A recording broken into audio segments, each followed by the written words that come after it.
우리가 예수 믿고 구원받았다는 것은 그저 예수만 믿는 것이 아니라 내 삶에 총체적인 변화가 왔다는 겁니다. 내가 내 삶의 주인이 내가 아니라 예수님이 되었다는 고백이고, 더 나아가 내가 예수께 속한 사람이기에 하나님의 자녀가 되었다는 것이고, 더 나아가 내 삶의 자세와 태도가 달라졌다는 겁니다. 예수 믿기 전에는 보는 것이 달라졌는데, 비판적으로 봤는데, 예수 믿은 적에는 다른 사람이 보지 못하는 것을 보고, 다른 사람이 느끼지 못하는 것을 느끼고, 다른 사람이 알지 못하는 것을 깨닫게 되었다는 겁니다. 더 나아가 내 삶의 목표가 달라진 겁니다. 예수 믿기 전은 나가 내 삶의 잘됨이 내 삶의 목표였다고 한다면, 이제는 하나님의 뜻을 이루어 나가는 것이요, 나를 향한 하나님의 뜻이 무엇인가 그것을 알고 내 삶 속에 이루어가기를 힘쓰며 살아가는 삶, 그러기에 내 삶 속에 총체적인 변화가 이루어졌음이 바로 예수 믿는다 할 것입니다. 유명한 오스트리아 심리학자이며 정신과 의사였던 의사인 빅터 프랭클이라는 사람은 저 아우슈비츠 수용소에서 극적으로 살아난 사람입니다. 이 사람이 살아나와서 공부하여 심리학자며 정신과 의사가 되었는데, 그가 이야기하기를 인간에게는 세 가지의 중심적인 가치가 있다는 겁니다. 하나는 뭐냐? 경험적 가치입니다. 누가 어떤 경험을 하였든지 그 경험은 버릴 것이 하나도 없다는 겁니다. 자기가 만나는 시간마다 경험되어지는 것, 그거 소중히 여겨야 한다는 겁니다. 왜냐하면 그것은 가치가 있기 때문이라는 겁니다. 여러분 한번 생각해 보십시오. 우리가 살아온 삶의 시간들을 뒤돌아보면 얼마나 많은 것들을 경험했습니까? 그 경험의 가치가 얼마나 소중한지요. 그래서 흔히들 사람들과 만나서 무슨 이야기라든지 새로운 것들을 이야기하면 묻는 말이 있죠. 해봤어? 안 해봤으면 얘기를 하지 마, 이렇게 얘기하잖아요. 경험의 가치가 소중합니다. 두 번째가 있다고 한다면 창조적 가치입니다. 어떤 경우에 있더라도 인간은 새로운 일을 창조할 능력이 있다는 겁니다. 내 지식이, 내 경험이, 내 것이 내 삶 속에 새로운 창조의 능력을 제공해 주는 것이 아니라 하나님이 우리에게 창조의 능력을 허락해 주셨다는 겁니다. 하나님의 특별한 은총이지요. 내가 어떤 극한 상황이 있다 할지라도, 내가 어떤 위험한 지경에 있다 할지라도 하나님이 주신 이 창조의 능력이 내게 있기에 그 어려움과 그 힘듦을 넉넉히 이길 수가 있다는 겁니다. 세 번째가 있다고 한다면 태도적 가치입니다. 태도적 가치입니다. 누군가 죽을 위험에 처했다 할지라도 그 위험 앞에서 어떠한 태도를 가져야 하는가? 내 태도가 어떠한 태도로 이러한 위험에 대처할 수 있는 건가? 태도의 가치가 중요하다는 겁니다. 여기에 긍정적인 태도냐, 부정적인 태도냐, 이렇게 얘기할 수가 있겠습니다. 그러면서 피터 프랭클리는 얘기하기를 경험적인 가치도 중요하고 창조적인 가치도 중요하지만 우리의 인생의 여정에 있어서 가장 중요한 가치는 태도의 가치라는 겁니다. 내가 어떤 태도로 지금의 삶 속에 임하고 있느냐. 그런데 사람은 얘기합니다. 사람은 환경의 지배를 받는다고 말하지만, 여러분, 그리스도인의 삶은 환경의 지배를 받는 것이 아니라 환경을 지배하며 살아가는 삶이 바로 그리스도인이요 하나님의 사람들입니다. 아무리 어려운 환경이 있다 하더라도 그 환경 탓하지 않습니다. 오히려 자신에게 준 이 삶, 이 환경을 최선의 기회로 삼고 살아가는 삶이 그리스도인의 삶이라 할 것입니다. 원망하지 않습니다. 더 나아가 내 책임을 다른 사람에게 돌리지 않습니다. 예수 안 믿는 사람, 세상의 사람들은 지금의 어려움을 다른 사람의 탓으로, 사회적인 탓으로, 제도적인 탓으로 얘기하지만 우리는 그렇게 얘기하지 않습니다. 내게 주어진 이 현실이란 환경이 하나님에게 내게 허락한 것인 것이요, 여기에는 하나님의 뜻이 있고 하나님의 섭리가 있음을 믿고 목표를 향하여 내 삶의 걸음을 힘차게 걸어가는 삶, 그러기에 그리스도인의 삶은 주도적인 삶이라 이야기할 것입니다. 오늘 본문의 말씀을 보십시오. 오늘 본문의 말씀 우리가 잘 알고 있는 한 사람을 우리에게 소개하는데 그 이름은 요셉이란 이름입니다. 요셉은 17살 나이로 노예로 팔려갑니다. 그것도 사랑하는 형들에 의해서 팔려집니다. 자신이 이해할 수 없는 언어와 생소한 문화 속에 내던지게 되줍니다. 그것도 자유인의 신부가 아니라 노예의 신분으로 말입니다. 여러분, 야곱에게 있어서 요셉은 어떤 아들입니까? 라헬이 기다린 끝에 얻어진 아들이 이 요셉입니다. 그러기에 라헬의 기쁨이자 나이 든 아버지 야곱의 맹목적 사랑의 대상이었던 자가 요셉입니다. 이랬던 요셉이 하루아침에 자유인에서 노예인, 저 사랑만을 위해서 저 손가락질 받고 미움받는 이야기, 생소한 문화로 떨어지는 전혀 다른 자리에 서게 됩니다. 성경의 말씀을 보면 애굽에 노예로 팔려간 요셉이 어떠한 경로로 애굽의 시대장인 보디발의 지렙에 들어왔는지는 알 수가 없습니다만은 오늘 본문의 말씀을 보면 요셉은 참으로 혹독하고 처참한 환경의 삶 속에 살아갑니다. 수치로움도 있습니다. 부끄러움도 있습니다. 말로 다 할 수 없는 시련과 고통의 어려운 환경 속에 있습니다. 그럼에도 불구하고 하나님은 이 요셉을 새로운 미래의 주인공으로 만들 뿐만 아니라 하나님의 역사의 구속사의 중심의 인물로 하나님이 세우신 것을 보게 됩니다. 우리는 분명히 믿습니다. 우리가 믿는 하나님은 악을 선으로 바꾸시는 하나님이실 뿐만 아니라 우리의 선한 목자가 되어주셔서 선한 길로 안전한 길로 인도해 주실 뿐만 아니라 우리의 삶 속에 풍성한 열매를 맺게 하시는 하나님,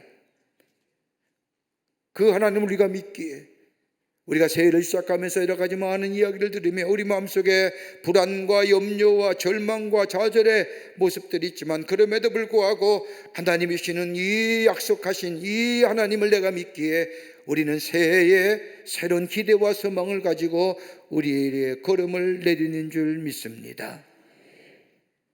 하나님의 약속하심이 우리 가운데 이루어지기 위해서는 정녕 이 우리의 삶의 환경이 어렵고 힘들다 할지라도 이걸 넘어설 수 있는 믿음의 보화가 우리 가운데 있느냐는 겁니다.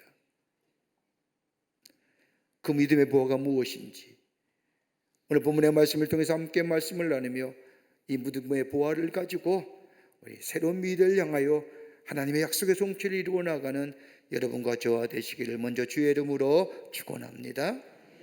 첫째는 다름이 아니라 우리 안에 부끄러움과 수치를 제거하라는 겁니다. 과거의 실수와 부끄러움을 개의치 말라는 겁니다. 다른 말로 말하면 과거에 얽매이지 말라는 겁니다. 오늘 본문의 말씀을 보십시오. 창세기 30장 전후에 나오는 말씀을 가만히 읽어보면 요셉은 비록 노예였습니다마는 과거에 얽매이지 않았습니다.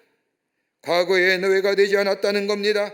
지금 자신의 모습을 보면 지난 날들의 일을 생각하면 과거에 형들이 했던 일에 대하여 분노와 원한과 미움의 감정이 있을 터인데 그는 그러하지 않았습니다. 나중에 창세기 45장의 말씀을 보면 이 요셉의 형들을 만났을 때 뭐라고 고백합니까? 우리 하나님께서 계획이 있어서 나를 먼저 이곳에 보내셨습니다라고 고백합니다. 후회도 없습니다. 여한도 없습니다. 과거로부터 자유로웠습니다. 과거에 얽매이지 않았다는 겁니다. 우리 한 해 시작하면서 새로운 기대와 소망을 가지고 하나님이 우리의 삶 가운데 함께 하실 뿐만 아니라 우리의 삶을 인도해 주심을 믿고 시작하는데 왠지 모르게 우리 마음속에 한 구석에 부끄러움도 있습니다. 수치스러움도 있습니다.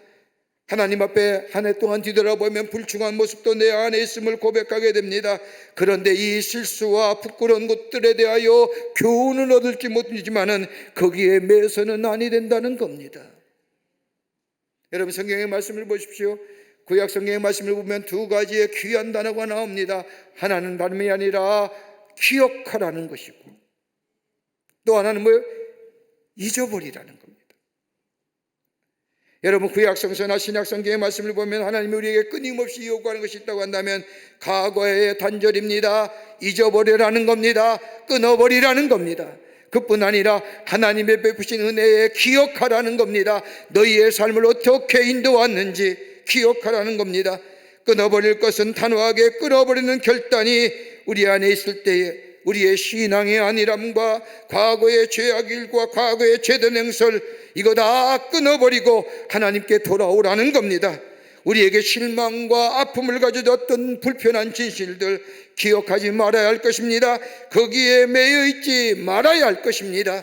여러분, 요한계시록 21장 5절의 말씀을 보면 내가 만물을 새롭게 하신다고 하는 말씀처럼 우리 주님은 우리를 새롭게 하시는 하나님이시요 우리의 걸음을 새로운 미래로 인도하시는 하나님이심을 우리가 믿고 그 하나님 앞에 서게 될 때에 우리의 과거를 잊어버리고 과거의 수치와 부끄러움을 깨끗이 절단하고 하나님 편에 서서 하나님과 함께 나아가는 삶 될 때에 우리의 미래는 새로운 미래가 열려지게 되는 줄 믿습니다. 여러분, 그냥 덮어두라는 거 아닙니다. 그냥 넘어가라는 거 아닙니다. 돌이킴이 있어야 됩니다. 회개가 있어야 됩니다. 여러분, 회개라는 것이 무엇일까요?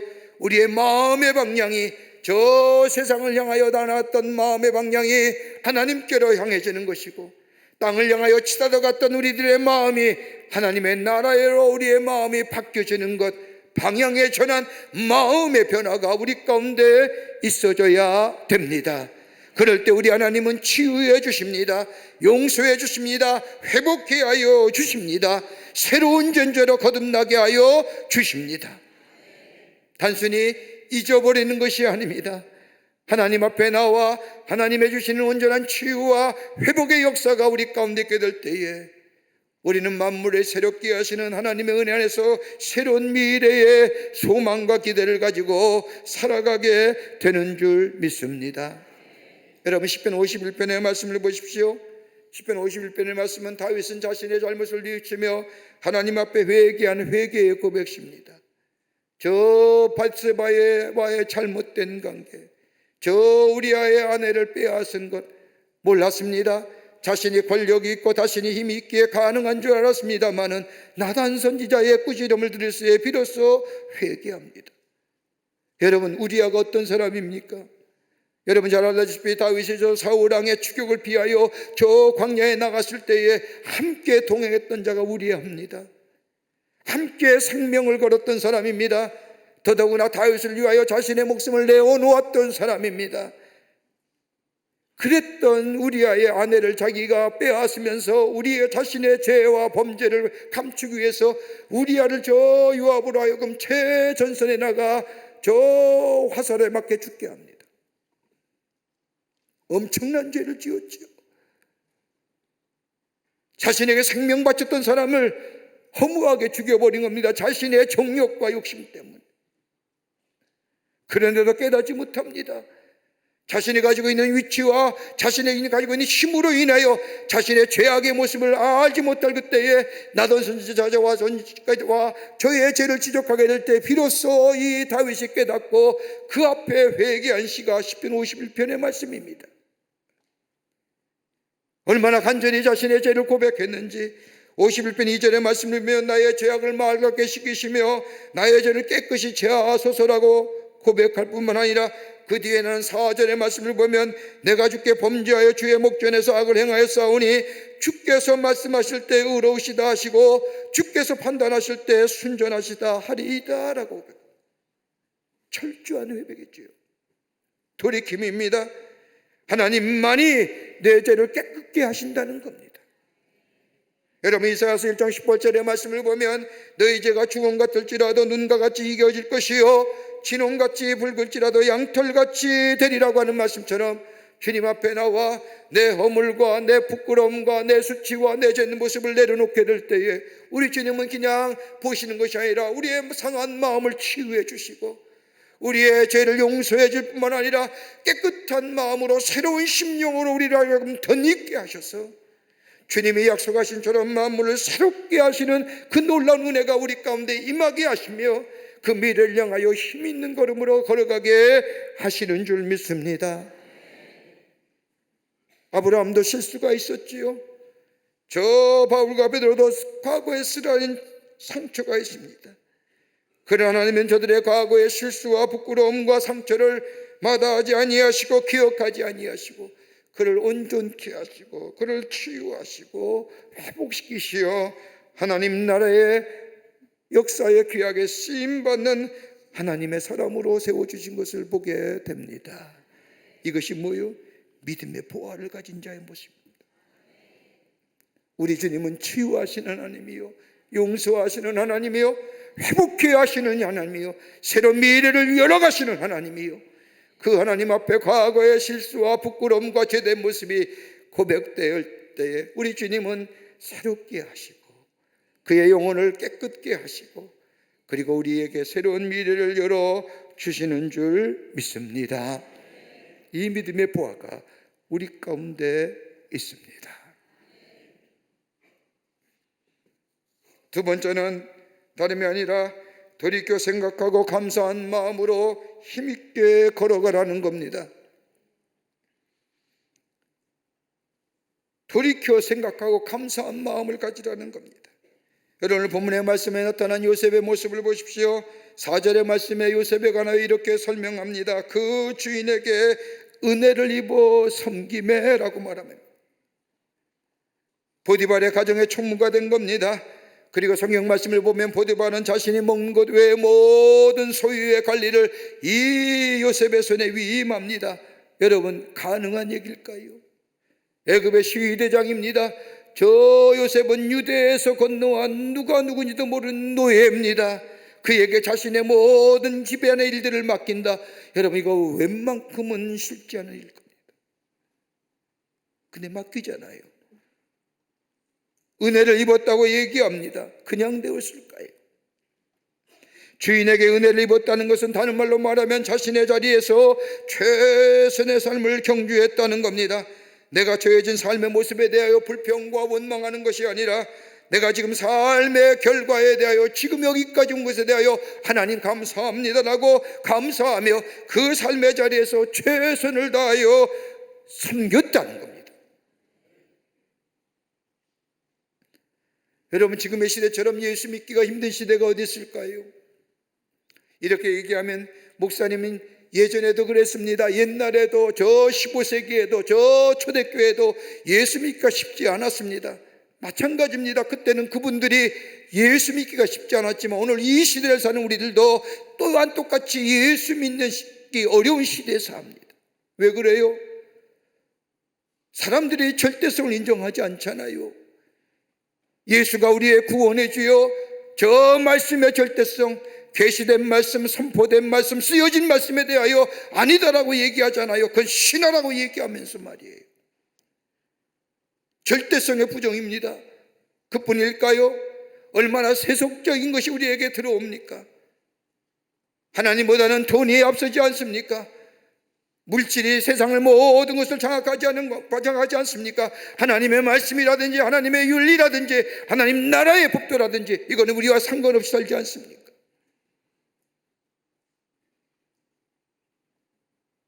과학의 기술과 더불어 생명과학의 발달, 인공지능의 발달, 아티피셜 인텔리전스라고 하는 인공지능의 급속한 발달로 인하여 우리의 삶 속엔 편리함과 쉬움과 이것만이 우리의 문화로 남아있는 이 시대에 굳이 교회에 나와서 길을 건너와서 예배를 드리고 이거 쉽지 않은 일.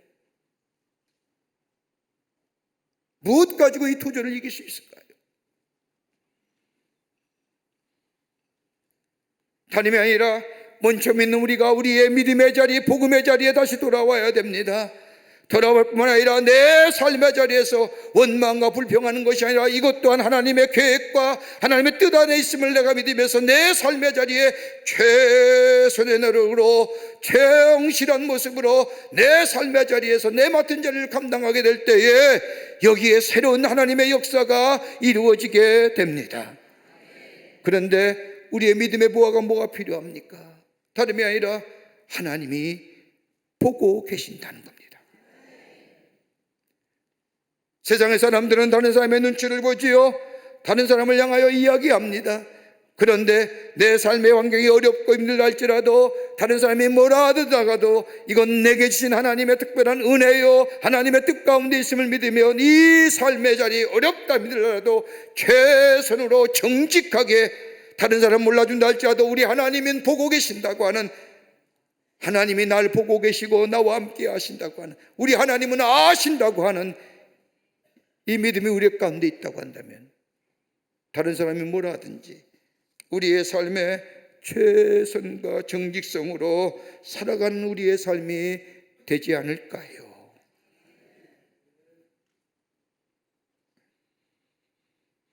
여러분, 우리가 느끼고 있는 감정은 긍정도 아니고 부정도 아닙니다. 여러분, 감정은 다분히 중성이지요. 그런데 이 감정은 우리의 생각에서 나옵니다.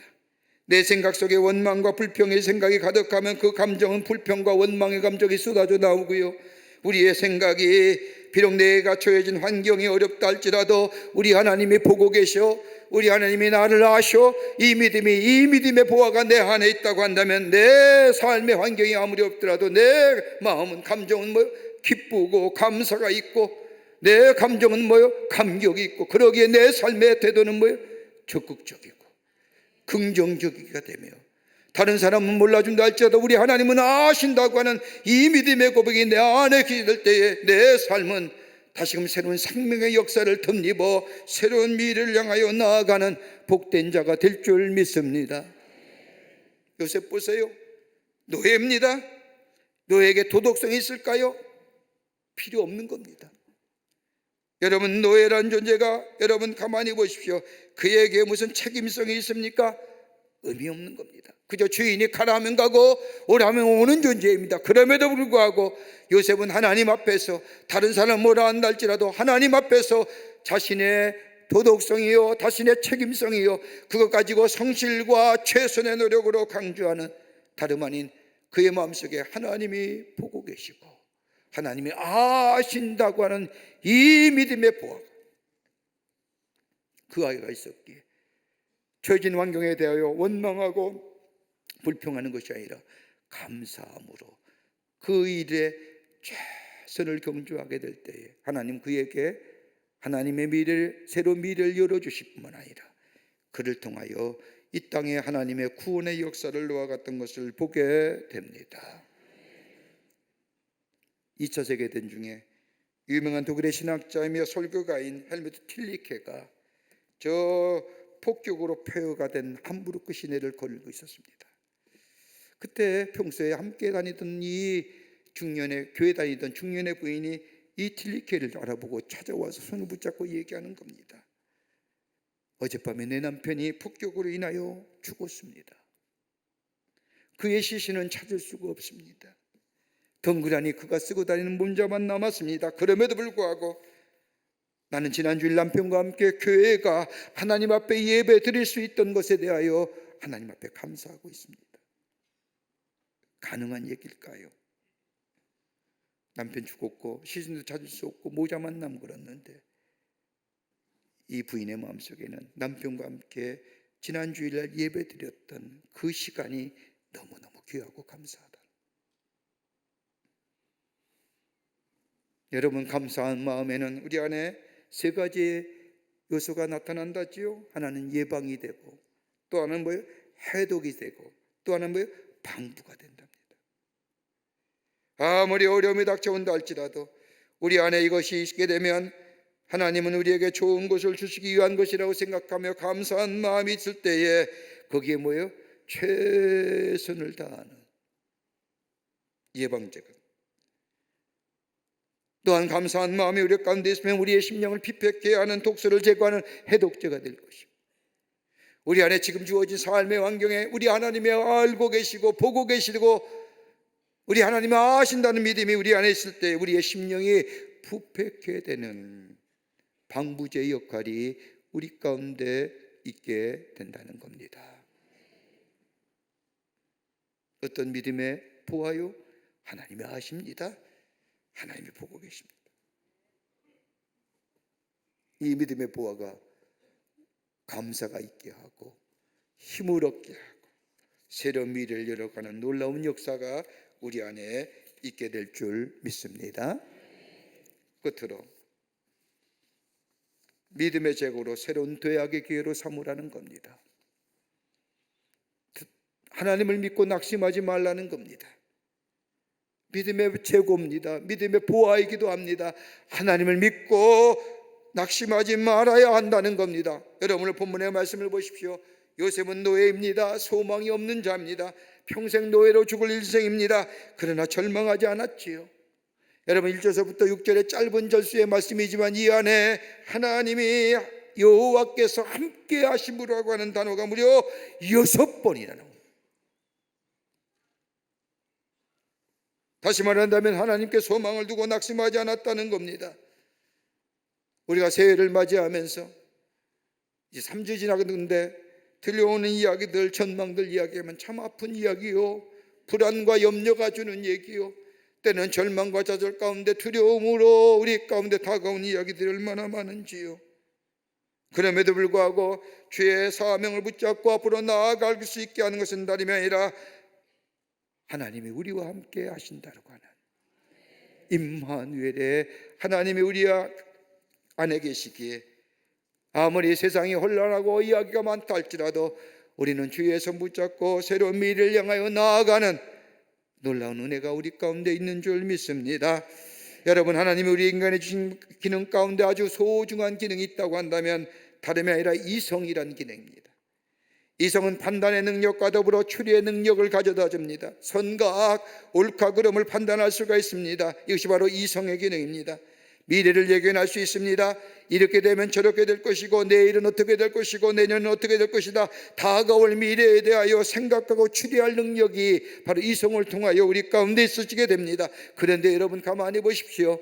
우리가 이성이 가지고 있는 추리하고 생각했고 판단했던 일들이 정작 그렇게 되더란가요? 우리의 가정을, 우리의 삶을 올해는 이렇게 될 것이야, 내 경험과 내 이성과 내 지식을 가지고 판단하여 계획 세운다 할지라도 그렇게 되더란가요? 여러분, 인류의 역사는 인간에 의해서 이루어지는 것이 아니라 우리 하나님이 역사의 주인이시요, 우리 하나님이 인간의 역사뿐만 아니라 우리의 삶의 역사도 주관하시고 인도하시는 줄 믿습니다. 그렇다고 한다면 내가 맡은 내가 맡은 자리 하나하나가 이루어 역사가 이루어지는 것처럼 내가 계획하고 내가 준비하고 내가 생각하고 내가 판단하고 한다 할지라도 내 삶의 역사가 정녕 하나님이 기뻐하시는 역사가 될 수 있는 아니죠. 우리의 삶의 정황들, 상황들, 여러 가지 우리의 마음속에 두려움을 가져다는 이야기를 할지라도 내가 지금 이 주어진 상황이 하나님이 내게 주신 하나님의 귀한 일이요, 또한 이것에 하나님의 뜻이 있음을 믿으며 내 삶의 자리에서 정직하고 진실하게 성실하게, 여러분 정직과 성실과 진실이 다 뭐예요? 믿음이라는 단어에서 나오는 건데 비슷했어요. 이 사명을 감당하는, 남이 뭐라 하도, 남이 뭐라고 생각해도 우리 주님이 아시는 거예요. 우리 주님이 보고 계시는 거예요. 우리 주님 앞에 나아가게 되면 우리의 마음이 치유되어, 우리의 마음이 회복되어, 우리의 마음이 온전케 돼요. 그리고 우리 주님이 함께하여 주신다는 거예요. 여러분, 에레미야서 29장 11절의 말씀을 보면 너희를 향하는 나의 생각을 내가 하나니 평안이요 재앙이 아니라 너희에게 미래와 희망을 주는 것이라고 말씀하신 것처럼, 여러분 우리를 향한 하나님의 뜻은 샬롬, 우리 주님은 우리의 삶이 온전케 됨을 원하시는, 회복하여 온전하게 지는, 그렇다고 한다면 어떻게 우리의 삶이, 우리의 믿음의 보화가, 우리의 믿음의 재고가 있어야 될까요? 다름이 아니라 주님 앞에 나가면 우리 주님은 치유하시는 하나님이시요, 회복시켜 주시는 하나님이시요, 우리 주님이 보고 계시고 우리 주님이 아시는 하나님이시요, 더 나아가 우리와 함께 하시는 하나님이요, 이 믿음의 보화를 가지고 있다고 한다면 세상이 어떻든 우리의 미래는 밝을 것이고 새로울 것이고 주의 뜻하신 바와 주의 우리를 향한 하나님의 계획이 우리 안에 이루어지는 역사가 있게 될 줄 믿습니다. 이 믿음의 보화를 가지고 힘있고 담대하게 우리 안에 걸어 나가시는, 그래서 하나님의 주시는 놀라운 은혜와 축복을 누리시는 여러분과 저와 되시기를 주의 이름으로 축원합니다. 하나님 감사합니다. 저희들 주께서 사랑해 주셔서 하나님의 자녀 삼으심에 감사합니다. 새해를 시작하며 여러 가지 많은 이야기가 들려오지만 그럼에도 불구하고 만물을 새롭게 하시는 우리 주님, 우리 주님이 계시기에 우리를 아시고 우리를 치유하시고 회복시킬 뿐만 아니라 우리와 함께 하시는 하나님이 계시기에 우리는 기대와 소망 가운데 이번 한 해를 걸어갑니다. 주님 역사하시오. 만물을 새롭게 하시는 그 하나님의 놀라운 역사가 오늘 우리의 가운데 있어지게 하셔서 올해 안에도 새로운 생명의 역사를 경험하며 하나님의 하시는 새로운 일들을 보며 우리 안에 축복과 감사가 넘쳐나는 올해 안의 삶 되게 하여 주시옵소서. 성령이 도우실 줄 믿으며 예수님의 이름으로 기도하옵나이다. 아멘.